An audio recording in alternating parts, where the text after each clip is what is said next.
Hi everyone, Gina Buckney here. I hope you're all good and well today on this very rainy end of September.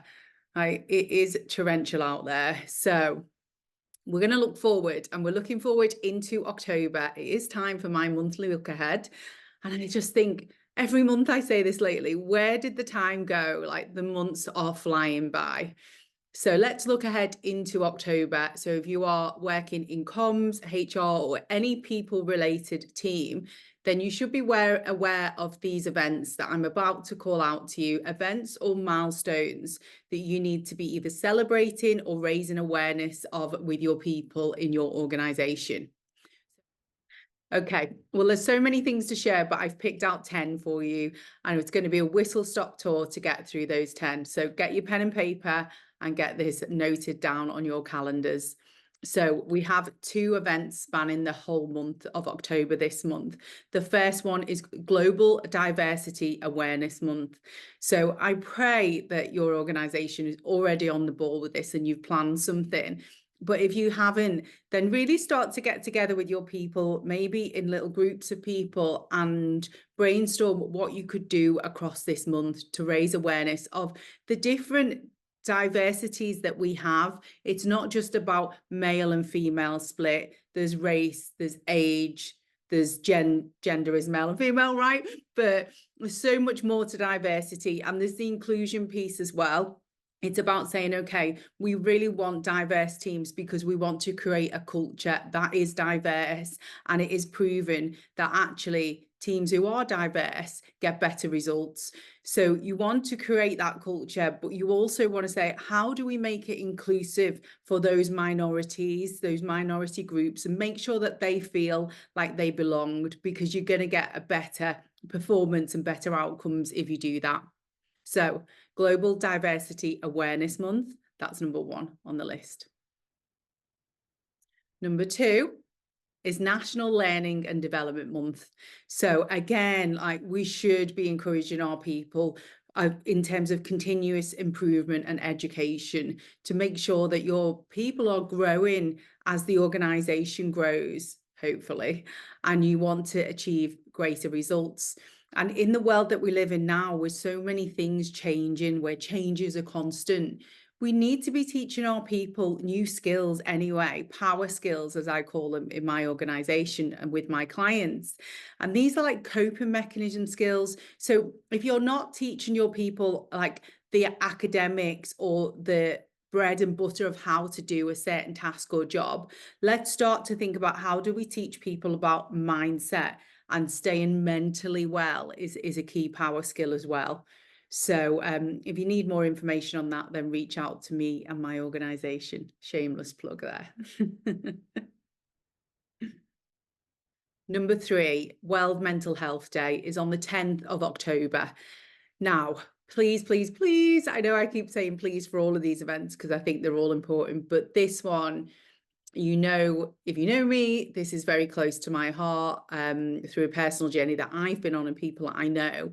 But we really do, with the stats. I've seen some stats the other day that were shared, I think it was by the Mind charity, that mental health has actually surpassed cancer in terms of the amount of people it's impacting and affecting.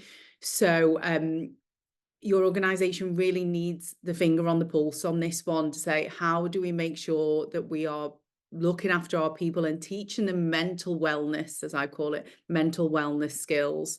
So please do something. It's not far off now, the 10th of October. Again, reach out if you need support or advice on this one. Okay, number 4. The 7th to the 13th of October is National Work Life Week. Yes, there is a week for this now, which is great. And it's about saying, how do we raise awareness and encourage our people to have a better work-life balance? And believe it or not, employers do want that. I remember just before I had my burnout breakdown, it was like, my balance was so off everything. It was like 99.9% work and nothing else. So you need to make sure that people are not just eat, sleep, repeat work. And you yourself, if you're watching this and you feel like that's you, It's about saying, right, how do I check and balance that I do have that balance? And I use something called the 4 pillars. And it's about saying, where are my tasks and goals set in the day? Are they all in the work and career category? Because if they are, and there's nothing in health and wellness or relationships, for example, you're going to feel a disconnect and discontent. So you'll know yourself if you have that feeling. So it's about taking responsibility and accountability for self-awareness for yourself and saying, right, am I okay? Do I have a balance? And it's okay of a period in time that you might be out of balance, as long as it's not for too long, because you're going to need those peaks and troughs and that little bit of downtime to recharge. If it's all peak and no rest, then that's where it becomes a problem. Okay, so some of you may have spotted I'm wearing glasses, and I don't usually wear glasses. And I haven't done this on purpose. It's just like a complete coincidence that in the last few weeks, I've had to go to the doctors about my eyes. I was getting eye strain and tension. And then I went to the eye A&E at one point. Then I had a blood vessel burst in my eye, which wasn't great. It's still a tiny bit there now, healing up. And went to the opticians as well. And basically I needed glasses for reading. I'm always on my phone, on the computer, or, looking at things closely in terms of reading. And unfortunately, as we get a bit older, and as the opticians told me, between your 40s and 50s are where it really starts to degrade. So I'm in that category now. And yeah, I never realized there was an issue with my eyes. From far away, I can see perfectly. And I thought I could see perfectly close up, but it happens that I actually needed reading glasses and glasses to be close on a computer and reading stuff off the screen. And when I put these on, I was like, oh my God, it was like the light switched on. I didn't realize I had an issue. And then when I put these on, everything came into clarity and focus. So the reason why I'm telling you this is because on the 10th of October is, let me just check the actual term of it, is World Sight Day. So World Sight Day, 10th of October, as I say, complete coincidence. This has just come up this month as I've started to wear glasses. But it's really important that you go and get your eyes checked. I can't remember the last time I went to get mine checked. It was probably just after school or around that time, many, many years ago. And as I say, I didn't realize there was an issue, but I started to get sort of like tension and just uncomfortableness there. And as I say, when I got it checked out, so happens that I need glasses for reading and working on the computer. And I know many of you out there who are connected with me, who watch these videos, will be on the computer virtually all day long, longer than a working day sometimes, because when you finish your working day, you might then be on your phone or laptop doing other things. So it is really important we raise awareness for this World Sight Day, 10th of October. Do you think they suit me? Okay, what's next? The 14th to the 20th of October is Back Care Awareness Week. Another one, unfortunately, as we get a little bit older, we start to suffer with these things with our body.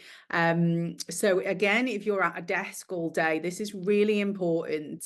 Make sure that you've had, your ergonomics tested, and that you've had someone around just to check, DSE I think it's called, just to check, is the height of your desk correct with the height of your chair? Is your laptop or computer at eye level? And especially if you're in the office for like a full 8 hours every day and you don't get a chance to get away from your desk much, this is really important. And I know when I was working for the banks, some colleagues had these stand sit desks that adjust and you can stand up. I was speaking to one of my mentors the other day, and he was saying he never sits anymore. He stood all day. So what did he say? He said, sitting is the new smoking. That's what he said. And I thought, do you know what? That's actually cool. So get up, move about. Again, people that are connected with me know that now I do lots of walking, and it just makes such a difference to your health and well-being, not being static all the time. So yeah, World Back Health Day, was it? Well, Back Awareness Day. Just going to check that. Back Care Awareness Day, 14th to the 20th. Okay, so the 16th of October is National Bosses Day. And this day is about celebrating your boss. I know sometimes we might think, oh my God, I just can't handle this person anymore. They might think that about us and about you.